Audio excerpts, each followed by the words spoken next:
JFD, just fair and direct.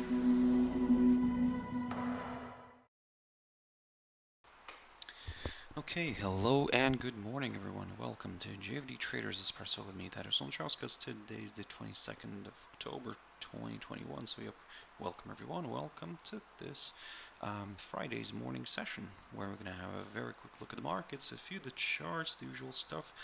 But before we do that, as always, let's quickly have a read through our risk disclaimer. So, the content we produce does not constitute investment advice or investment recommendation, should not be considered as such, and does not in any way constitute an invitation to acquire any financial instrument or product. As always, I'll give you a few seconds to read the rest and we can continue.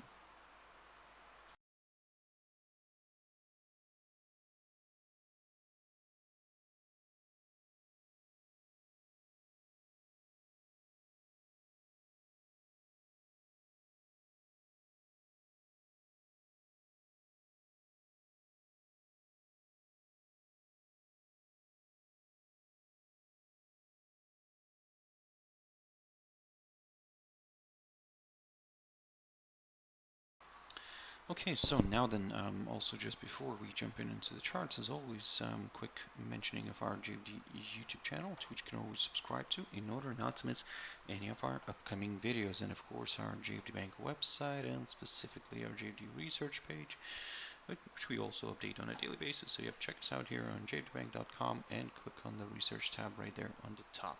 So now then, jumping into the charts, guys, the first one I want to pick up here is Nikkei 225. So yesterday I talked about this one and I said that in a way, given that we've broken this short-term tentative upside line taken from the low of the 6th of October, yes, kind of raised a few concerns here for the bulls, and we saw the index pushing lower. However, what I said to you yesterday was that in order to get a little bit more comfortable with the downside, I would rather wait maybe for a decent drop here below this 28,581 zone and a daily close below it. So but yep, we never got that. We just basically tested that area and it acted as a nice area of support, from which it rebounded. The index rebounded and pushed higher into positive territory again, but still below, remained below this upside line taken from the low of the 6th of October. So long story short, for now, I will keep an eye on this hurdle. I mean, the index is already closed, of course, as we know,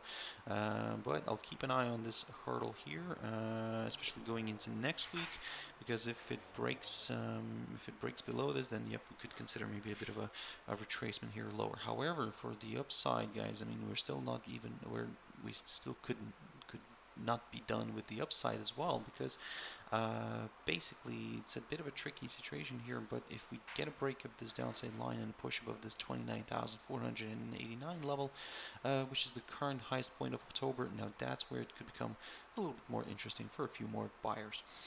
Shanghai Composite very quickly on Dow, and yes, so continues to stay in this little territory, as I mentioned before, that as long as it stays in here, I'm still cautiously bullish, because we're still trading above this upside line taken from the low of the 28th of July. But to get a little bit more comfortable with that idea, I would rather wait for a push above this 3,615 territory, and then yes, higher levels could be met. Now jumping into DAX here, so yesterday we had a bit of a decline. It did open with a gap to the downside initially, but then tried to fill it up. I mean, it did fill it up. At one point was trading in positive territory, but then it wasn't enough for the bulls. Jumped into Dow Jones, so it wasn't. The bulls did not have enough strength here to push it back up, and yeah, we kind of stayed in negative territory. But on the positive side, we're still trading above this upside line taken from the low of the 6th of October. Now tentative, of course, but nevertheless an upside line, which we will keep an eye on for now. To take a look at the cash index, actually, where we are at this point before the market open, you can see that, yeah, we can see that the price is at around 15,524.25 zone, so above yesterday's close, but not above yesterday's high.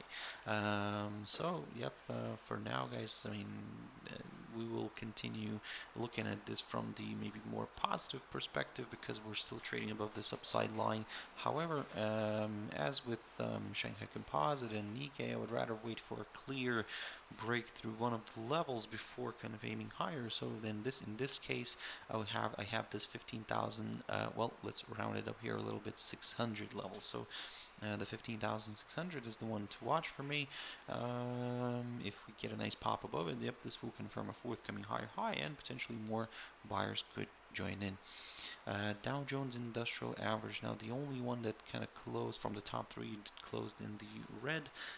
So S&P and Nasdaq managed to go higher. However, here, if you remember yesterday, I talked about this index already, and what I said that basically maybe, just maybe, this could be forming somewhat of a range here, because at the moment it just looks something like that. So this range could be from, well, is from around the mid-July of this year. But yeah, guys, I mean, anything can happen. I mean, it can still pop higher. Maybe this is just taking a bit of a pause.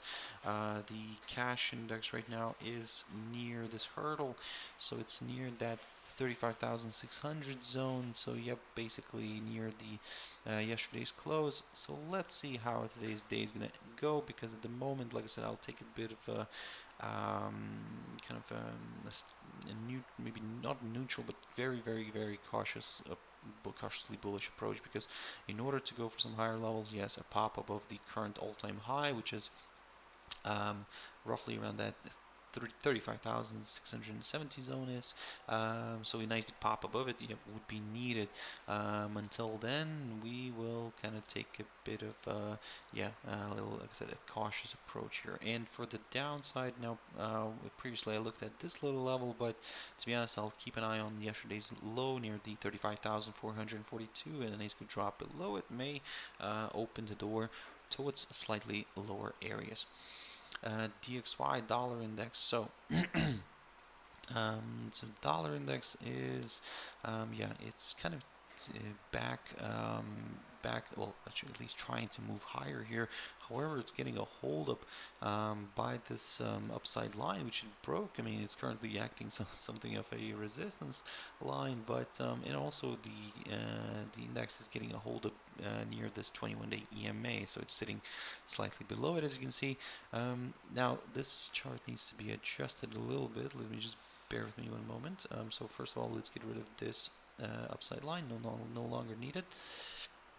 I'll keep this upside line for now. This one's taken from the low of 3rd of September, just to see how it's going to act, how the index is going to act in relation to it going further. But what I'm keeping an eye on here, of course, is this 21-day EMA, and in order to maybe go for some higher levels here, then yes, a push back above this upside line would be needed, above this 21-day EMA, but maybe just for that extra precaution, push above that 93.88 level here, marked by the high of the 20th of October, or even better, I think, let me just bear with me one moment, I think this is the 18th. Okay, so yeah, we'll start looking at the 20th here. If we surpass this barrier, we'll slowly start aiming higher, but again, like I said, we'll be very careful in that area as well. But at the moment, let's see if the 21-day EMA will continue to provide resistance. If it does, another slide could be possible. However, if that doesn't really kind of make you comfortable here, then probably just wait for a drop somewhere below this 93.50 territory, just to be a little bit more on the safe side. Gold is trying to make its way higher. However, we still have this downside line. But yeah, if we want to go for the upside, just rather wait, guys. I mean, because at the moment it's it's a little bit tricky. I do understand we could be missing out on a bit of territory here, but let's say even if it pops above this downside line, yes, it could open the door to some higher levels, but still be very careful. We do have this obstacle, the psychological 1800 level, which could be in the way slightly. So keep that in mind. For the downside, I would rather maybe stick to a drop again below that 21-day EMA, just to maybe get a little bit more comfortable with lower areas. Silver is still holding up here below this 200-day EMA, and also you can see that it dropped already back below this 100-day EMA. So I'm wondering if this is gonna go for a bit of a retracement here. However, don't get me wrong, I mean, if it pops again somewhere above this 24.29 level marked by the high of the 10th of September, that may open the door again towards higher levels. Once again, we'll aim for that 200-day EMA, or we could go for the highest point of September near the 24.87 level, and then we would take it from there, of course. But if it somehow suddenly drops back below this 23.96 territory right here, now that's where we could go for a bit of a larger correction to the downside. WTI oil, so beautiful move back down yesterday. We did go higher initially, but then it lost ground and drifted lower.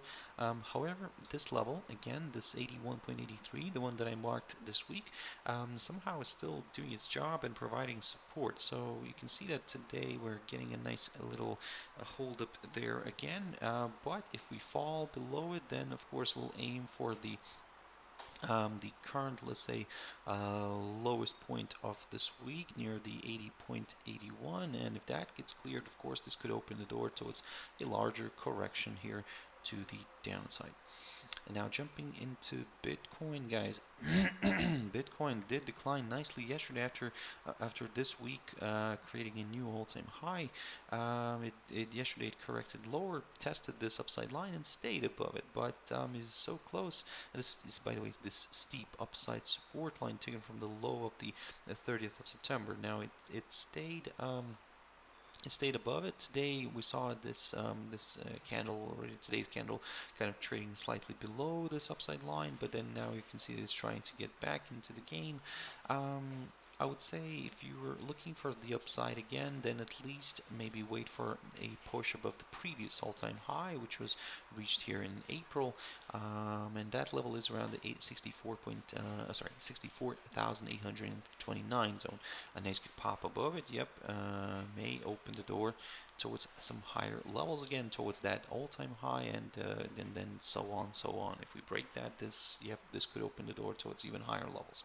But given the this yesterday's weakness, let's see if we're not going to actually drift back down again. So for now, I would say be very careful. If you're looking for some downside on this one, then well, maybe at least wait for a drop somewhere below this area, the low of the 17th of October, near the 59,019 zone. A nice good drop below it, and depending on how and where this 21-day EMA, maybe by that time it could approach that level. If this area gets violated, then we could also see maybe the rate falling below this 21-day EMA as well, and maybe more. This could attract maybe more sellers. And ADNZD. So if you remember yesterday, I talked about this one, and I also said that we're keeping an eye on this 1.0418 level because anyway it could continue somehow acting as a good area of support. So far, it's doing that. Can it continue doing so? Well, I mean, let's wait and see. But basically what I'm looking here for is if this area, this highlighted territory near this 1.0435 level, not this one, but 1.0418 level here, right here, and because that's basically the lowest point of December of 2020. If it somehow provides support, then we might see a little rebound here and push back up.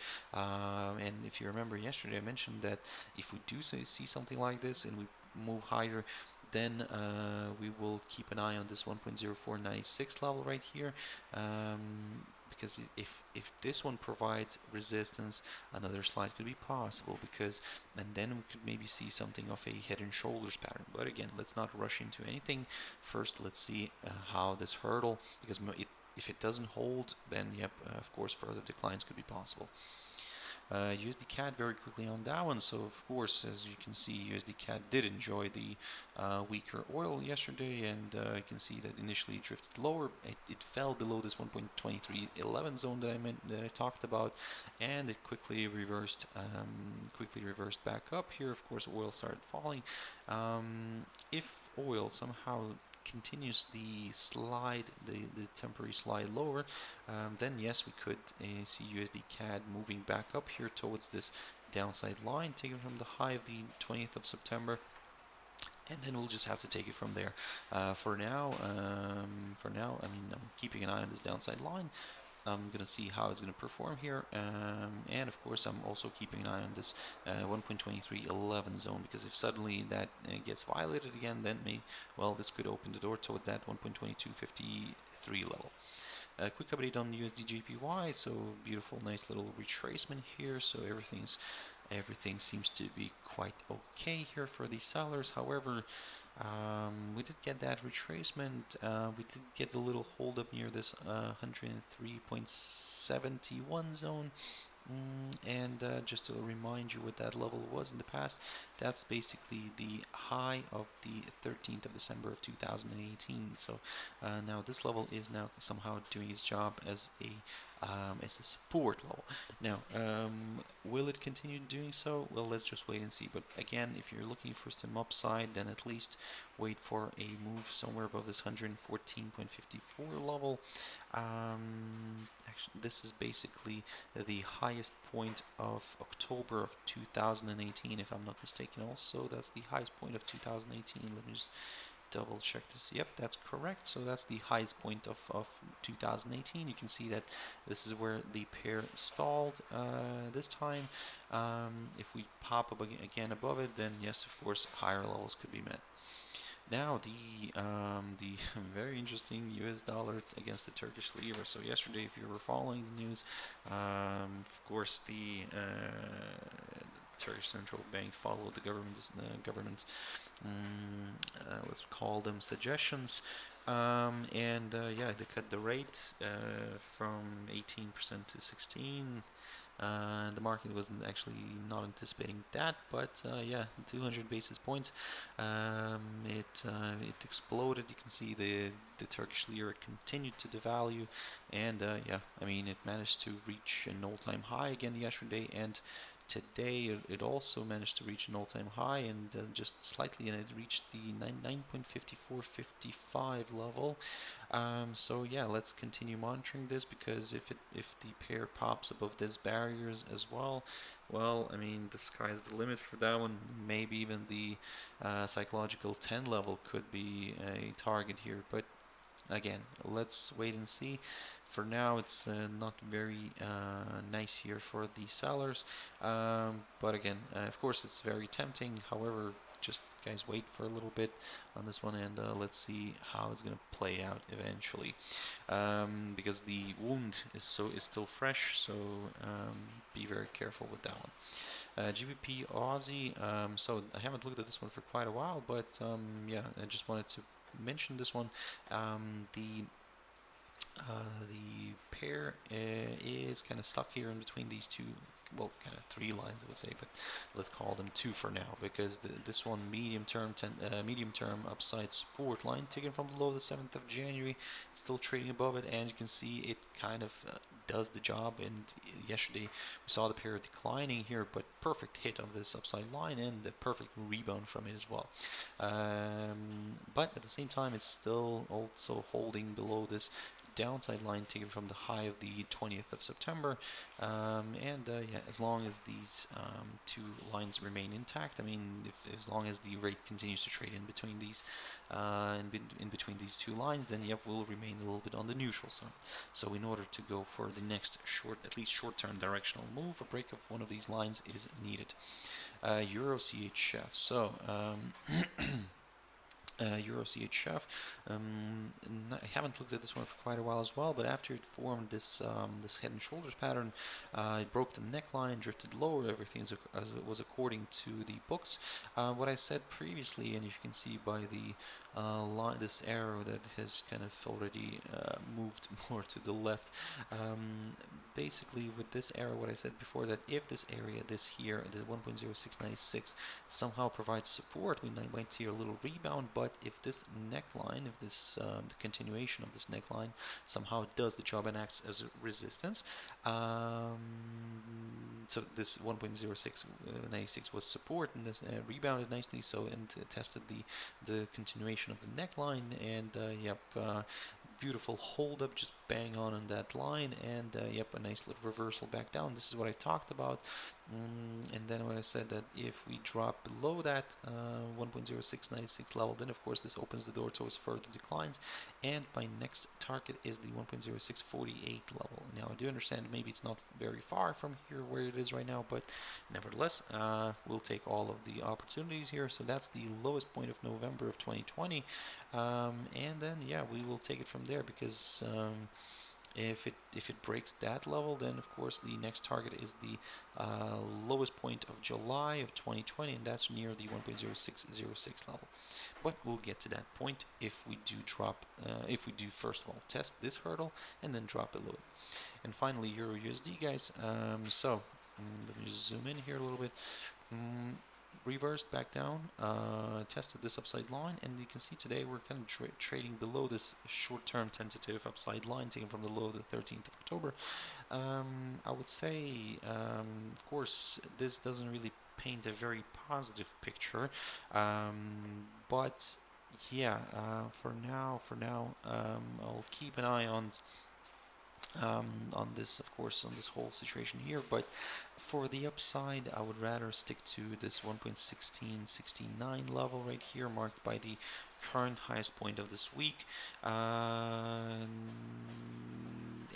Yeah, so sorry, I was a little bit distracted by kettlebell. Yes, thank you very much for the kind words. Have a good weekend as well. So yeah, thank you for your comment. But coming back to the euro, so EURUSD here again, it drifted lower. I mean, it reached this level. This is the highest point, the current highest point of this week. And to be honest, due to this it's very unclear here what he wants to do further. I mean, it did drop back below this 21-day EMA, so it's now below all of the EMAs. It could be seen as a bit of a negative sign here, but again, I would say let's go slowly on this one, and of course with stop loss, and let's say if it drops somewhere below the Wednesday's low near the 1.1616 level or 1.1617 level, then yes, we'll go for slightly lower areas, but we'll have a very tight stop loss just in case it suddenly reverses back sharply back up. For the upside, as I said before, this 1.1669 level is the one that I'm keeping an eye on for now, just to be a little bit more on the safe side. So yeah, basically EURUSD is not the most exciting pair right now, but let's, of course, as always, let's keep an eye on it. But yeah, guys, that's it for this session. So once again, thank you very much for your views, guys, your likes, your comments. I really appreciate that. So yeah, once again, Kettlebell, thank you very much for the kind words. Yeah, guys, I hope you have a wonderful trading day today. Stay safe. Don't overtrade. It's Friday. Have your stop losses in place, and everything will be fine. So thank you very much, and bye bye.